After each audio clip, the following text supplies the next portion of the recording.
Okay, in the last couple topics from this chapter, they talk about electrical systems. They do talk a little bit about engines. I'm not really going to get into that. You can read that part if you want to know the difference between a reciprocating engine and a turbine engine. I suspect that many of you are already familiar with reciprocating engines. So for the electrical systems, we typically will have multiple buses. So we might have an avionics bus, and we connect to that via an avionics master switch that will turn on all of the avionics. It depends on the helicopter. A lot of helicopters don't feature a lot of avionics, so you might not see this as much. And then we have different lights, and we'll have fuses or circuit breakers for different systems. So here they're showing things like the clutch system, and then we have the starting system. So we have our two magnetos, left and right, if it's a reciprocating engine. And the switch will be off, right, left, both. Now, many airplanes will have a start position on that switch. It's very uncommon to have that in a helicopter. Rather, we tend to have a starting button that is often located at the end of the collective. It's a very common place for that to be located. So once you engage the starter, you actually have this thing called a starting vibrator. And this produces a shower of sparks. And that is one kind of a starting system that you can have for a reciprocating engine. It tends to make it easier for things to start. And that's one reason why we use them in helicopters a lot. A lot of airplanes, instead of having a shower of sparks, they will have something called an impulse coupler on one of the magnetos. And that's not something I'm going to go into right now because this is a video about helicopters. But, if I had an airplane, I have the option of hand propping. Not that it's necessarily recommended most of the time. But we don't have that option in a helicopter. You can't just say, hey, let me just go out and start spinning those rotors. They're not even connected to the engine, for one thing. So that's not going to work.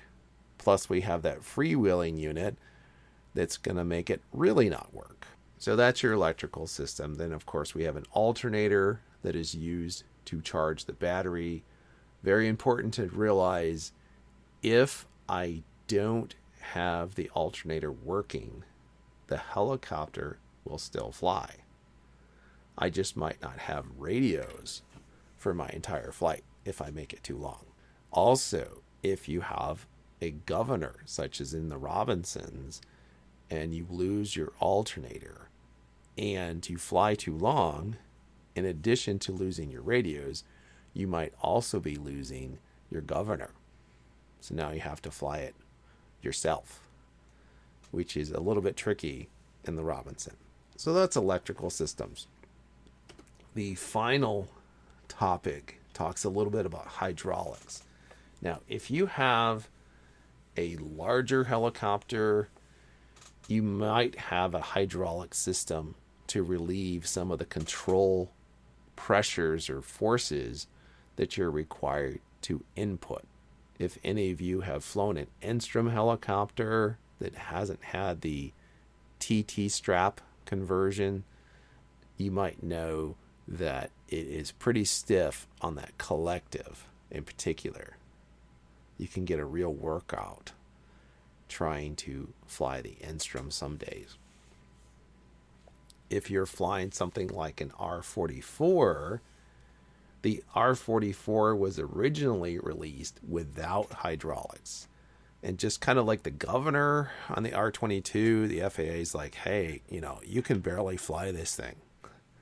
You got to make it easier for pilots. And so they developed a hydraulic system for the R-44, which is actually something that you're supposed to check before you take off. Make sure that it's working properly. So how does that work? You have some sort of a reservoir of hydraulic fluid, and then you have a pump. So the pump produces hydraulic pressure, and then that goes through this system. So if you have the hydraulic system engaged, now you have pressure that's being applied, and you have your different pilot inputs. So the pilot is going to input into, say, the cyclic, and that input gets transmitted to this cylinder. So what does that mean? Basically, this pump gives you high pressure.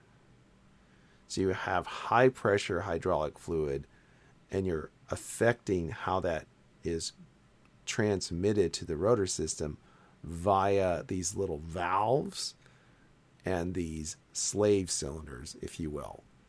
So here we have 2 for the cyclic, lateral and longitudinal, and then we also have 1 for the collective. Now, some helicopters have just the cyclic, and some of them have the cyclic and the collective. So that's going to vary a little bit from one helicopter to the next. And there is a manual reversion, so can I still do this even if this pump isn't working? And the answer is yes.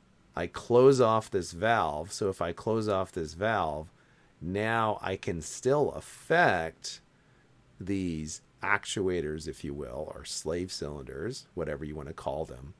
It's just that I'm not going to have the assistance of this high pressure. So I'm going to have to essentially supply that pressure. Just like a car, if you have power brakes and power steering, does it still work? If that goes out, yes. It's just a lot harder on you to operate it.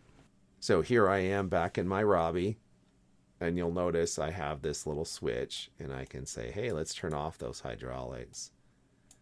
And then I can manually, move the controls. Now, of course, it's a sim, so am I going to notice any difference? Of course not. But in a real helicopter, I would. And that's something you check before you lift off every time in the R-44. Well, not every liftoff, but at the beginning of every flight. That's something that you would check.